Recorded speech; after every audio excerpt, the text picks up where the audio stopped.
Nous voici de retour avec une autre plante de notre milieu. Au Sénégal, pouvez-vous marcher dans un espace découvert sans apercevoir le fameux Calotropis procera de la famille des Asclepiadaceae? Communément appelé pomme de Sodome, le Calotropis procera est un arbuste haut de 1 à 3 mètres. Son tronc est généralement simple, sans branches inférieures, recouvert d'une écorce jaunâtre crevassée. Les feuilles sont grandes, pouvant atteindre 30 cm. De couleur verte, elles portent un duvet blanc quand elles sont jeunes. Les fleurs sont hermaphrodites, groupées en cymes.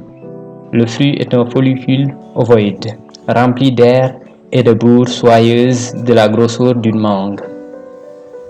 À l'intérieur, de nombreuses graines aplaties, surmontées d'une touffe de soie blanche.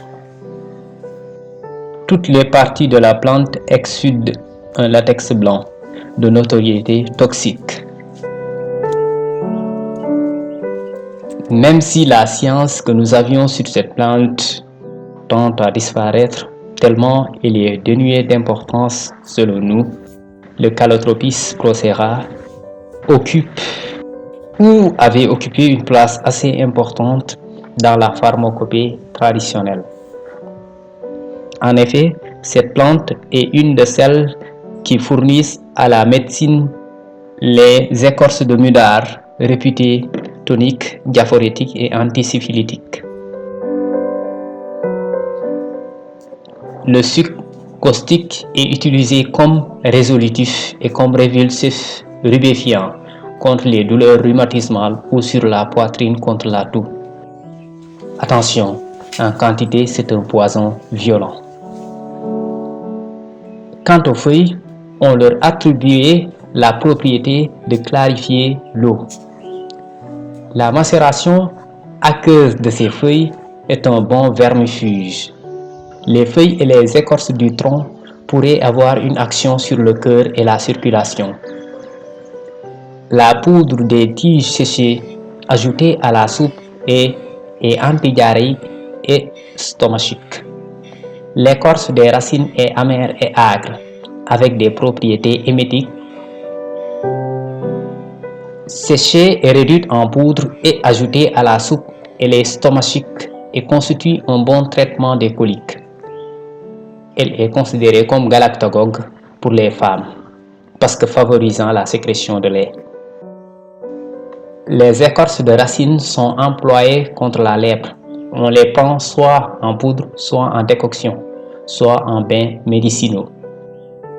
Dans les entéralgies, on donne un décocté de racines. On mâche les racines sans rien avaler pour calmer les maux de dents. Le charbon de racines et leurs écorces sont employés contre les éruptions de la peau, la syphilis, la lèpre, le rhumatisme.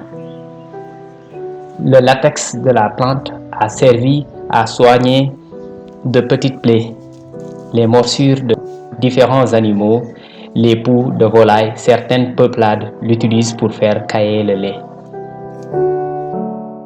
La plante était parfois cultivée pour les longues soies blanches et soyeuses des graines, qui servent à faire des oreillers ou des étoffes, d'où son appellation d'arbre à soie du Sénégal. Mais pour la fabrication d'étoffes, c'est une pratique qui a disparu depuis, et même inconnue des gens de nos jours.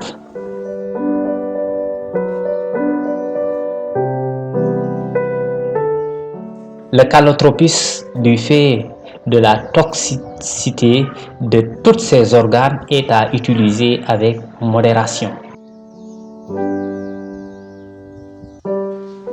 Toutes ces informations que nous venons de donner sur cette plante ont presque ou complètement disparu de nos jours. Le Calotropis procera, ou l'arbre à soie du Sénégal, fait pourtant partie de notre environnement. Mais qui va s'intéresser à cette pauvre plante? Pourtant, nous la voyons chaque jour autour de nous. Nous la côtoyons, mais n'oublions jamais que nous avons plus besoin des plantes laquelle ont besoin de nous.